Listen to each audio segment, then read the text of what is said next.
नमस्ते। आज के इस एक्सप्लेनर में आपका बहुत बहुत स्वागत है। आज हम एक बहुत ही दिलचस्प टॉपिक पर बात करने वाले हैं।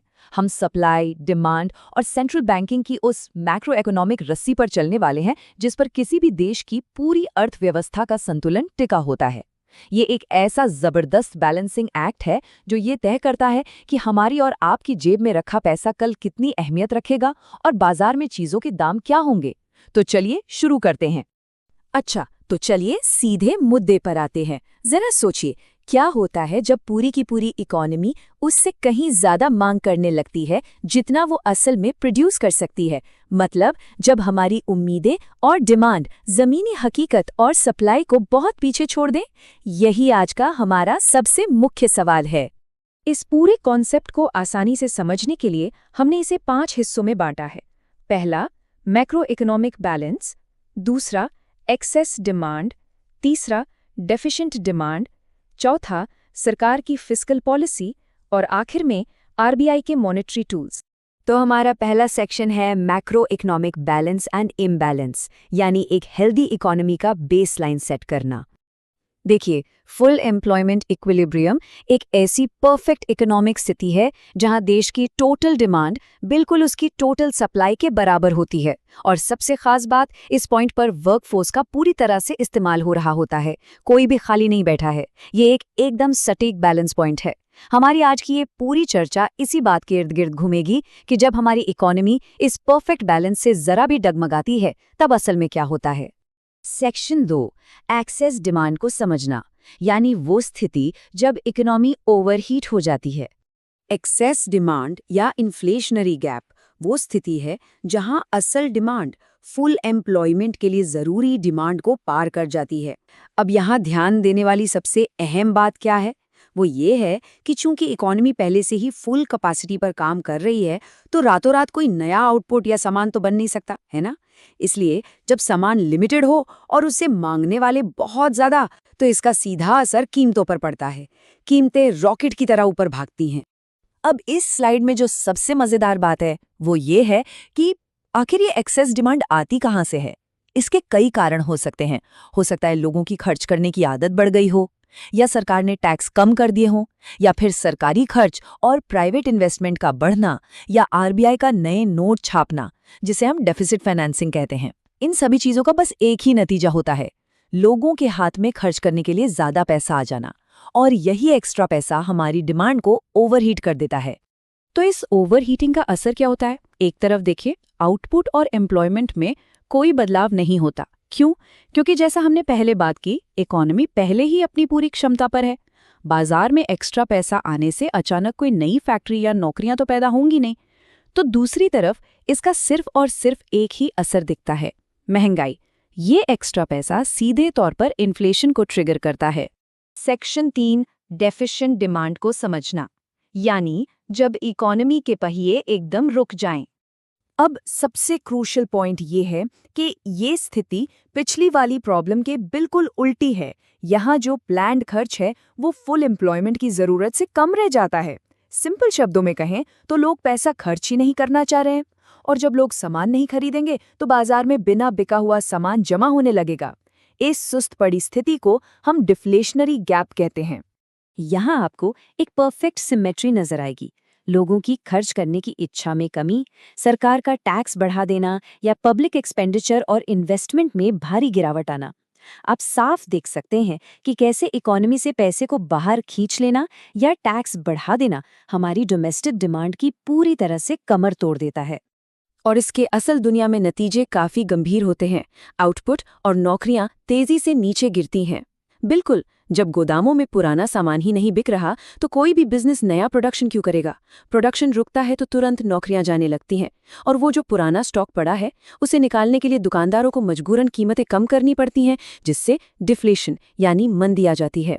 सेक्शन 4, फिस्कल पॉलिसी के उपाय। चलिए देखते हैं कि हमारी केंद्र सरकार के टूलकिट में क्या क्या है। इन स्थितियों को संभालने के लिए सरकार के पास मुख्य रूप से 2 बड़े फिस्कल लीवर्स होते हैं, सरकारी खर्च और टैक्सेस। जब इकोनॉमी में एक्सेस डिमांड होती है और चीजें ओवरहीट हो रही होती हैं, तो सरकार अपना खर्च कम कर देती है और टैक्स बढ़ा देती है, ताकि लोगों की जेब से वो एक्स्ट्रा पैसा वापस निकाला जा सके। और जब डिमांड डेफिशिएंट हो तो बिल्कुल उल्टा। इकोनॉमी को रफ्तार देने के लिए सरकार अपना खर्च बढ़ा देती है और टैक्स कम कर देती है। और ध्यान रहे, ये हाई लेवल टैक्स एडजस्टमेंट्स सिर्फ किताबों की बातें नहीं हैं। ये सीधे तौर पर तय करते हैं कि आप और हम अपनी पसंद की चीजें खरीद पाएंगे या नहीं। जब सरकार टैक्स बढ़ाती है तो वो महंगाई को काबू में करने के लिए आम इंसान की परचेजिंग पावर यानी खरीदने की ताकत को कम कर देती है, जिससे डिमांड अपने आप ठंडी पड़ जाती है। सेक्शन 5 आरबीआई के मॉनेटरी टूल्स। अब यहाँ एंट्री होती है हमारे सेंट्रल बैंक की। परचेजिंग पावर को समझने के लिए एक बहुत ही रोजमर्रा की स्थिति की कल्पना करते हैं। मान लीजिए किसी के हाथ में 500 रुपए का एक कड़क नोट है और वो बड़ी उत्सुकता से बाहर जा रहा है ताकि मोमोज या चॉकलेट्स खरीद सके। ये 500 रुपए का नोट वो असल ताकत है जो बाजार में डिमांड पैदा करती है। लेकिन अगर इकोनॉमी में पहले से ही एक्सेस डिमांड है तो एक चालाक आरबीआई क्या करेगा? वो ओपन मार्केट ऑपरेशंस के जरिए आम जनता के सामने एक बहुत ही अट्रैक्टिव सरकारी सिक्योरिटी पेश करेगा। एक तरह से आरबीआई कहता है कि भाई मोमोज रहने दीजिए, ये सेफ सिक्योरिटी खरीद लीजिए, इसमें ज्यादा फायदा है। जैसे ही वो पैसा उस सिक्योरिटी में इन्वेस्ट होता है, वो 500 रुपए का एक्स्ट्रा कैश सीधे बाजार से निकलकर आरबीआई के पास पहुंच जाता है और डिमांड वहीं की वहीं कंट्रोल हो जाती है। इसके अलावा एक और चीज है, लीगल रिजर्व रिक्वायरमेंट्स, जिसे हम सीआरआर और एसएलआर भी कहते हैं। देखिए, कमर्शियल बैंक्स अपना सारा पैसा लोन में नहीं बांट सकते।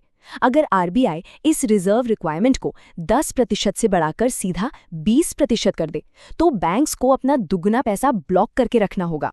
इसका सीधा नतीजा ये होता है कि बैंक्स के पास लोन देने के लिए पैसा कम बचता है और बाजार में मनी सप्लाई तुरंत सिकुड़ जाती है। यहाँ फिर से हमारा वही जस्ट रिवर्सिट वाला कॉन्सेप्ट लागू होता है। एक्सेस डिमांड को ठीक करना है तो बैंक रेट या रेपो रेट बढ़ा दो, ओपन मार्केट में सिक्योरिटीज बेच दो और रिजर्व रेशियो को बढ़ा दो।